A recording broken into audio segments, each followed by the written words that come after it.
Teacher, CPM സംസ്ഥാന secretary MV Govindan KT ജലീലിന്റെ മതവിധി പ്രസ്താവനയ്ക്ക് അനുകൂല പ്രസ്താവനയുമായി രംഗത്തെത്തിയിരിക്കുകയാണ്. അതായത് ഈ സ്വർണ്ണക്കടത്ത് കേസുമായി ഒരു സമുദായത്തെ ചേർത്ത് കെട്ടേണ്ട കാര്യമില്ല എന്ന് പറഞ്ഞ MV ഗോവിന്ദൻ മതപരമായ ഇടപെടൽ ഇക്കാര്യത്തിൽ നല്ലതാണ് എന്നാണ് പരാമർശം നടത്തിയിരിക്കുന്നത്. രാജ്യത്ത് കൃത്യമായ ഒരു നിയമവ്യവസ്ഥയുള്ള സംവിധാനത്തിനെ വെല്ലുവിളിക്കുന്ന തരത്തിലാണ് ഇത്തരത്തിൽ ഈ സ്വർണ്ണക്കടത്തുമായി ബന്ധപ്പെട്ട് അല്ലെങ്കിൽ മറ്റ് കള്ളക്കടത്ത് ഇടപാടുകളുമായിട്ടൊക്കെ ബന്ധപ്പെട്ട് ആരാണോ ഇതിൽ ഭൂരിഭാഗം പേരും കുറ്റവാളികളാകുന്നത് അവർക്ക് മതപരമായ ഇടപെടൽ നല്ലതാണ് എന്നുള്ളൊരു പ്രസ്താവനയുമായി രംഗത്തെത്തിയിരിക്കുന്നത്.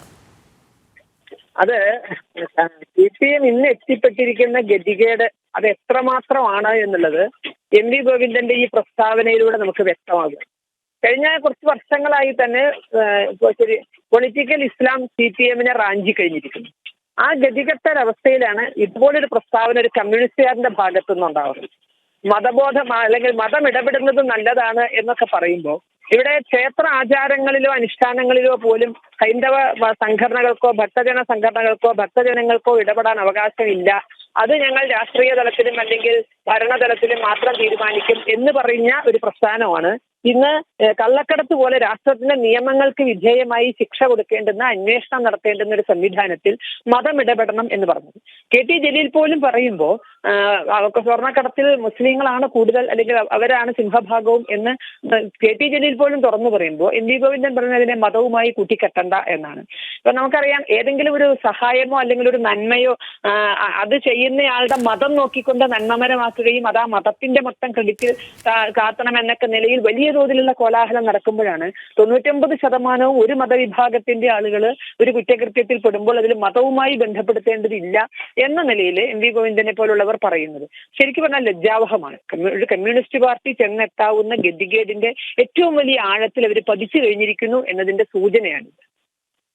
ടീച്ചർ, അതുമാത്രമല്ല, നമുക്കറിയാം MV ഗോവിന്ദന്റെ വാക്കുകളിലെ വൈരുദ്ധ്യം തന്നെ ആശ്ചര്യകരമാണ്. അതായത് ഒരു പ്രത്യേക വിഭാഗത്തെ ഈ സ്വർണ്ണക്കടത്തുമായി ബന്ധപ്പെടുത്തി കൂട്ടിക്കെട്ടേണ്ടതില്ല എന്ന് ഒരു വശത്ത് പറയുകയും തൊട്ടടുത്ത് തന്നെ പറയുകയാണ് ഇതുമായി ബന്ധപ്പെട്ട് മതനേതാക്കളുടെ ഇടപെടൽ നല്ലതാണ് എന്നുള്ളതും. അതായത് ഈ പ്രീണനത്തിന്റെ ഭാഗമായിട്ടുള്ള ആദ്യത്തെ വാചകവും അതോടൊപ്പം തന്നെ അവർക്ക് സ്വീകാര്യമായ മറ്റൊരു അനുയോജ്യമായ ഒരു പ്രസ്താവനയും കൂടി നടത്തിവെക്കുന്നു. വൈരുദ്ധ്യാധിഷ്ഠിത ഭൗതികവാദമാണ് ഇവരുടെ അടിത്തറ എന്നൊക്കെയാണല്ലോ പറയുന്നത്. അതെന്താണെന്ന് ഇപ്പോഴത്തെ കമ്മ്യൂണിസ്റ്റുകാർക്ക് അറിയില്ലാവില്ല. എന്നാലും പറയുന്നതിൽ വൈരുദ്ധ്യം ഉണ്ടാകണം എന്നതിൽ അവർക്ക് നിർബന്ധ ബുദ്ധിയുണ്ട്. ആ വൈരുദ്ധ്യമാണ് MV ഗോവിന്ദന്റെ ഈ പ്രസ്താവനയിൽ കണ്ടത്. മതത്തെ കൂട്ടിക്കെട്ടുണ്ടെങ്കിൽ പിന്നെന്തിനാണ് മതം അതിൽ ഇടപെടുന്നത്? എന്തിനാണ് മതബോധത്തെ ഇതാക്കുന്നത്? അപ്പോ വളരെ വ്യക്തമായി കമ്മ്യൂണിസ്റ്റ് പാർട്ടിക്ക് അറിയാം ഇത് ഒരു മതവിഭാഗം ഇതിൽ മേൽക്കൈ ഉണ്ട് എന്നുള്ളതും അല്ലെങ്കിൽ ആ തരത്തിൽ അവർ വിചാരിച്ചാൽ അത് ഇല്ലാതാക്കാൻ കഴിയുമെന്നൊക്കെ കമ്മ്യൂണിസ്റ്റുകാർ വിശ്വസിക്കുന്നു. പിന്നെ എന്തിനാണ് ഇവിടെ നിയമം? ഇവിടെ ഇപ്പൊ ജലീൽ പറഞ്ഞത് പാണക്കാട് തങ്ങൾ ഫത്വ ഇറക്കണം എന്നാണ്. ഇതിന്റെ മറ്റൊരു വശമില്ലേ? ഇപ്പൊ സ്വർണ്ണക്കടത്തിലോ അല്ലെങ്കിൽ ഹവാല പണത്തിലോ അല്ലെങ്കിൽ മയക്കുമരുന്നിലോ ഇടപെടരുത് സ്വന്തം മതവിശ്വാസികൾ എന്ന് ഫത്വ ഇറക്കിയാൽ അതവരനുസരിക്കുമെങ്കിൽ നാളെ ഏതെങ്കിലും മതഭൂതങ്ങൾ, ശരിക്കും പറഞ്ഞാൽ മതബോധമല്ലല്ലോ, മതഭൂതമാണല്ലോ പലരുടെയും തലയിൽ കയറിയിട്ടുണ്ടാവുക, അത്തരത്തിലുള്ള ഏതെങ്കിലും മതഭൂതങ്ങൾ മതശാസന അനുസരിച്ച് മറ്റുള്ളവർക്ക് ജീവിക്കാൻ അവകാശമില്ല എന്നും അവരെ ഏത് വിധത്തിൽ ഇല്ലാതാക്കേണ്ടതാണ് സ്വന്തം കടമ എന്ന നിലയിൽ ഫത്വ ഇറക്കിയാൽ വീണ്ടും ഒരിക്കൽ കൂടി മലപ്പുറത്തിന്റെ മണ്ണിൽ ഹാലിളക്കം നടക്കില്ലേ 1921 നടന്നതുപോലെ? അപ്പൊ ഇന്ന് നല്ലതിന് മാത്രമായിട്ട് ഫത്വ ഒതുക്കി നിർത്താൻ ആർക്കെങ്കിലും സാധിക്കും? അപ്പൊ ഇതൊക്കെ ശരിക്കും പറഞ്ഞാൽ വർത്തമാനകാലത്തിന് യോജിക്കാത്ത വിധത്തിലുള്ള പെരുമാറ്റ രീതികളാണ്. നിയമമാണ് ഇവിടെയൊക്കെ. രാഷ്ട്രത്തിനൊരു നിയമമുണ്ട്, നിയമവാഴ്ച നടക്കുന്ന സ്ഥലമാണിത്. ഇത് മതരാഷ്ട്രമല്ല.